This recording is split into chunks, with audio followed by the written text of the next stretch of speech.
இன்னைக்கு எப்படியாவது சமையல் வேலையிலேருந்து எஸ்கேப் ஆயிடணும். ஏங்க நைட்டுக்கு என்ன சமைக்கிறது? நைட்டுக்கா? நைட்டுக்கு பேசாமல் ஏதாவது சுட்றேன். ஏங்க ஏதாவது சிம்பிளாக சொல்லுங்கள்.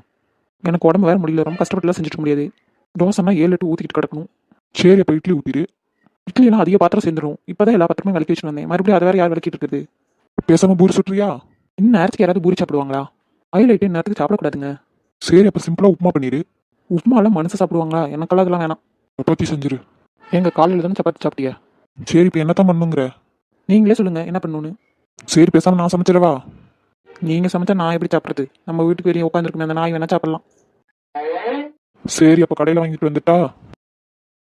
என்ன யோசிக்கிற? கடையில் சாப்பிட்றது ஹெல்தி இல்லை தானே? சேச்சா, என்னைக்காவது ஒரு நாள் சாப்பிட்லாம், தப்பு கிடையாது. என்ன வாங்கிட்டு வர சொல்லலாம்னு யோசிச்சுட்டு இருந்தேன். யோசனை வந்துருச்சு. நம்ம 2 பேரும் ஏன் ரெஸ்டாரண்ட் போய் சாப்பிடக்கூடாதே? இப்போதான் உடம்பு முடியலன்னு சொன்னேன். ஓ, அப்படி வேறு சொல்லியிருக்கணும். என்னது? ஆமாங்க, நீங்கள் சொல்கிறது சரி தான். நீங்களே போய் வாங்கிட்டு வந்துருங்களேன். சரி, என்ன வேணும்? 2 செட்டு பூரி, 1 செட்டு கல் தோசை, வேற ஒன்றும் வேணாங்க.